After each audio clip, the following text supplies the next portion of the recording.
This is Regina from Diary of a Psychic Healer. Today I'm going to be talking about New Year's resolutions and why I do mine in March instead of in January. This is something I've only actually started doing last year and it's worked really well for me, so I thought I'd share a few of the tips. I'm sure like most people, you've probably thought of doing New Year's resolutions in January, just after Christmas. At that point in time, a lot of us have eaten a little bit too much, gone out too much, a little too much to drink. And we look at resolutions as a way to get back on track and maybe to start a new project in our life, whether it's kicking a bad habit, going to the gym, or just kind of like turning over a new leaf.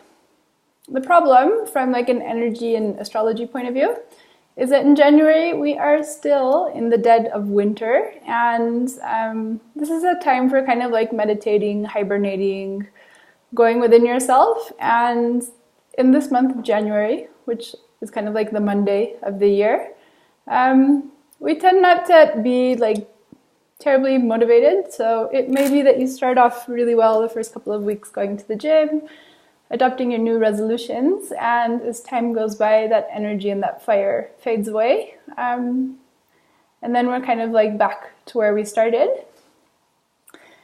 Last year, I started postponing my resolutions and doing them towards the end of March. So March 20th, March 21st.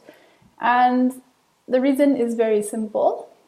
This is a date that we know as the spring equinox, and it marks the beginning of the new astrological year when the sun moves from Pisces, which is a very kind of like intuitive, sensitive, watery sign, into Aries, which is the Kickstarter of the zodiac. If you know any Aries people, you may see them as being very kind of like self-starters, a lot of initiative, a lot of drive, possibly a little bit impatient and lots of passion and drive. So that's the energy that we want to work with when we're trying to turn over a new leaf and like get started on a new project, new idea, or just a big change in terms of habits and lifestyle. The month of Aries, it's also connected to the planet Mars. Mars rules Aries, and Mars is the planet of ambition, drive. In tarot, it's associated, I think, with the Emperor card, which is kind of like the builder, the one that has like all of that structure, that logic, and that fire to like start a new plan and achieve something really big. I like associating tarot cards, especially the major arcana, with different movies. And this is one that I often link with a Leonardo DiCaprio movie known as The Aviator. It looks at Howard Hughes and like how he followed his passion into the world of aviation, building up an airline from scratch, going through like big ups and downs on his way there. And like I think one of the big lessons is how he was able to follow that fire, follow that passion, and like not take no for an answer. And that's the type of energy that we want to leverage when we're engaging with New Year's resolutions. So if you've fallen off the wagon in terms of your resolutions this year, don't worry. You actually have like the perfect moment to start, and that's next week. March 20th is the spring equinox, and the energy of Aries will be with us for a full month. So I thought if you're keen, here's a few tips that you can take on board to make this a little bit easier. First, let's prioritize. I'm sure there's lots of little changes, medium, big changes that we want to make in our lives, but we're more likely to actually get it done if we prioritize to say like one or two big things that we can adopt or change and really go after them so that they can have a lasting impact on our life, lifestyle habits, etc.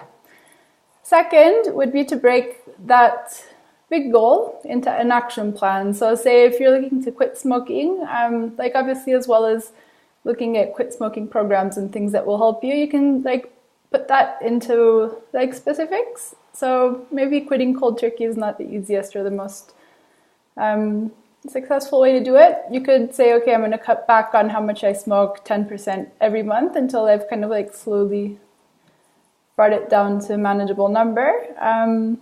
The same could be said for going to the gym. So say, are you going to go to the gym every day? Maybe not. How about start with once or twice a week? do easy exercises sometimes, harder ones another, and then like slowly build up your resistance so that it's a gradual change and you're able to work your way into it. So yeah, come up with an action plan, set priorities, and only go after the things that are really going to make a difference in your life.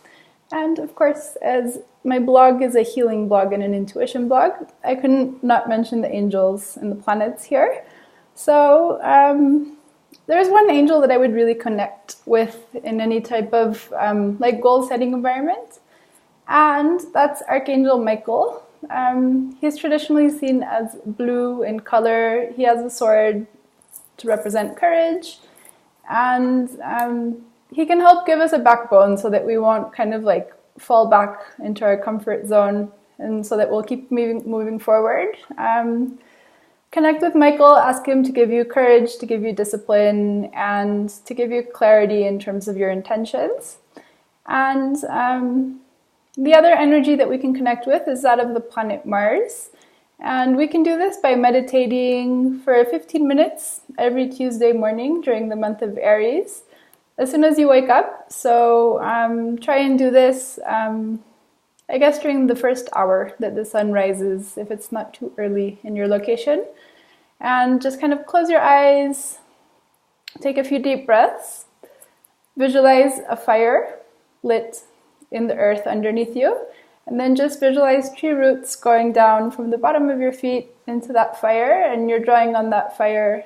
Fire is connected with the energy of Mars, and what it does is it lights you up from the bottom up and slowly warms you up so that you can tackle your day. So yes, that's pretty much it. I hope you found it interesting, and if you have any friends that want to make big changes in their lives, please forward this blog post or this video to them. You can subscribe to my blog if you go to diaryofaPsychicHealer.com, and you'll get updates on email with like more meditations, blog posts, and also some interesting things that I found online and on other sites. So that's all for today. Reiki hugs, and have a wonderful weekend, everyone. Bye-bye.